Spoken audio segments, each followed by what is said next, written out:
नमस्कार दोस्तों, मैं नीरज जांगेड़ स्वागत करता हूं आपका पिन पॉइंट प्रोग्राम में। आज हम बात करेंगे फ्लाइंग कॉफिन कहे जाने वाले MiG-21 फाइटर जेट के बारे में। यह विषय चर्चा में क्यों है? राजस्थान के हनुमानगढ़ जिले के गांव बहलोल नगर में MiG-21 क्रैश हो गया है। इस हादसे में 3 महिलाओं की मौत हो गई है। अब हम बात करें MiG-21 के बारे में, तो MiG-21 दुनिया के पहले सुपरसोनिक लड़ाकू विमानों में से एक है। यह एकमात्र ऐसा विमान है जिसका इस्तेमाल दुनिया भर के करीब 60 देशों ने किया है। सन 1964 से इस विमान को ऑपरेट कर रही भारतीय वायुसेना ने इसके क्रैश रिकॉर्ड को देखते हुए फ्लाइंग कॉफिन नाम दिया है। आपको याद होगा, ये वही MiG-21 विमान है जिससे विंग कमांडर अभिनंदन ने पाकिस्तान के F-16 विमान को मार गिराया था। इसके इतिहास के बारे में हम बात करें तो साल 1964 में MiG-21 लड़ाकू विमान को पहले सुपरसोनिक फाइटर जेट के रूप में इंडियन एयरफोर्स में शामिल किया गया था। शुरुआत में ये जेट रूस में बने थे और फिर भारत ने इस विमान को असेंबल करने का अधिकार और तकनीकी भी हासिल कर ली थी, जिसके बाद हिंदुस्तान एरोनॉटिक्स लिमिटेड को 1967 में लाइसेंस के तहत MiG-21 लड़ाकू विमान का प्रोडक्शन शुरू कर दिया था। रूस ने तो 1985 में इस विमान का निर्माण बंद कर दिया, लेकिन भारत इसके अपग्रेडेड वेरिएंट का इस्तेमाल कर रहा है। अब हम बात करते हैं MiG-21 की खासियत के बारे में।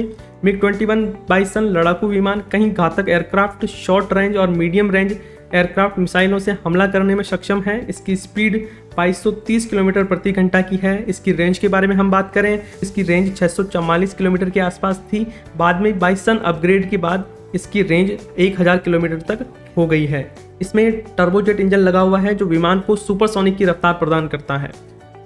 अब हम बात करते हैं कि MiG-21 एयरक्राफ्ट के क्रैश होने की घटनाएं बार बार सामने क्यों आती है। तो इसका पहला कारण है कि MiG सीरीज के जेट की ताकत ही उसकी सबसे बड़ी वीकनेस है। एक्सपर्ट का मानना है कि इतनी ज़्यादा रफ्तार की वजह से MiG-21 को ऑपरेट करना बेहद ही मुश्किल हो जाता है। इसी कारण से हादसे की संभावनाएं बढ़ जाती है।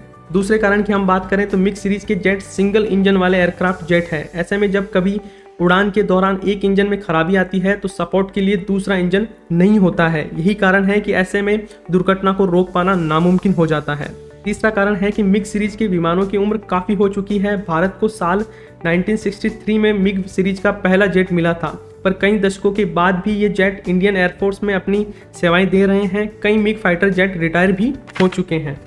चौथे कारण की हम बात करें तो MiG विमानों का निर्माता रूस साल 1990 से इसका निर्माण नहीं कर रहा है। इसी वजह से MiG सीरीज के विमानों को सेवा में बनाए रखने के लिए देश को इजराइल और दूसरे अन्य देशों से उसके स्पेयर पार्ट्स मंगाने पड़ते हैं। मानना है कि दूसरी कंपनियों के स्पेयर पार्ट्स इस्तेमाल करने से भी हादसे की संभावनाएं बढ़ गई है। पांचवें पॉइंट की हम बात करें तो MiG-21 की बार बार क्रैश होने का कारण उसका डिज़ाइन है। एक्सपर्ट के मुताबिक MiG-21 की कैनोपी साइज में बहुत छोटी है। विमान के उस भाग को कैनोपी कहते हैं जिसमें बैठकर पायलट जेट को चलाता है। कहते हैं कि कैनोपी के साइज में छोटे होने के कारण कई बार पायलट रनवे को सही से नहीं देख पाता है और शायद फिर स्पीड काफ़ी ज़्यादा होने के कारण कई बार हादसे हो जाते हैं।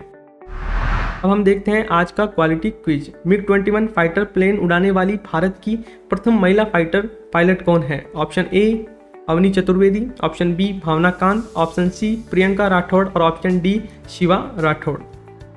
आई होप ये वीडियो आपको पसंद आई होगी। यदि आपको वीडियो पसंद आई है तो वीडियो को लाइक करें और चैनल को सब्सक्राइब करें। धन्यवाद।